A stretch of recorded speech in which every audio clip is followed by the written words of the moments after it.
ఇక డీటెయిల్స్ లోకి వెళితే తెలంగాణ రాష్ట్రంలో జరుపుకునే పండుగల్లో జంట నగరాల్లో బోనాల జాతర ఎంతో ప్రాముఖ్యత ఉంది అన్నారు. హైదరాబాద్, సికింద్రాబాద్ నగరాల్లో ఈ జాతరను ఘనంగా జరుపుకుంటారు. గోల్కొండ జగదాంబిక, సికింద్రాబాద్ ఉజ్జాయిని మహంకాళి ఆలయంలో వేడుకలను విజయవంతంగా నిర్వహించారు. ఈ నేపథ్యంలో ఈసారి ఆది సోమవారాల్లో లాల్ దర్వాజా సింహవాహిని ఆలయంలో బోనాల జాతరను ఘనంగా జరుపుకోనున్నారు. ఈ సందర్భంగా లాల్ దర్వాజా బోనాలకు ఉన్న ప్రాముఖ్యతలేంటో, దీని వెనుక ఆసక్తికరమైన విషయాలేంటో తెలుసుకుంటామని తెలిపారు.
నూట 16 సంవత్సరాలు బోనాలు సెలబ్రేషన్స్ ఇక్కడ బ్రహ్మోత్సవాలు జరగడం సందర్భంగా రావడం జరిగింది.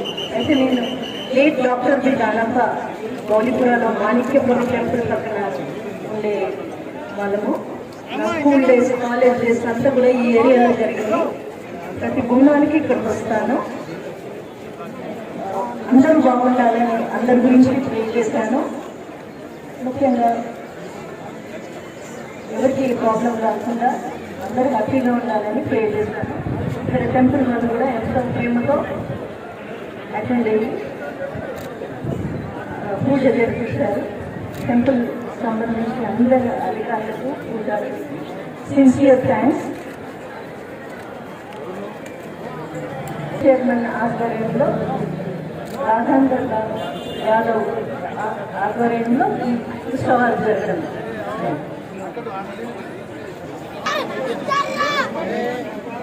అందరికీ నమస్కారం. శ్రీమాతే నమః. ఈరోజు గౌరవ రెడ్డి గారు ఇక్కడ దర్శించుకోవడం, గౌరవ సమర్పించడం అనేది తెలుసుకోవడం. అదేవిధంగా అమ్మవారి కటాక్ష విగ్రహాలు చెప్తే వరుసగా హైకోర్టు జడ్జిగా వాళ్ళు వరుసగా బిజీ ఉన్నప్పటికీ ఈరోజు దాదాపు 6-7 టెంపుల్స్ దేవస్థానాలకి వారు అమ్మవారి దేవాలయాలకి వెళ్ళడం, గౌరవ సమర్పించడంలో భాగంగా ఇక్కడికి రావడం జరిగింది. లాల్ దర్వాజా సింహవాహిని టెంపుల్ అనేది పేరు ప్రఖ్యాతికి సంబంధించింది. దాదాపుగా 100 ఏళ్లకు పైబడి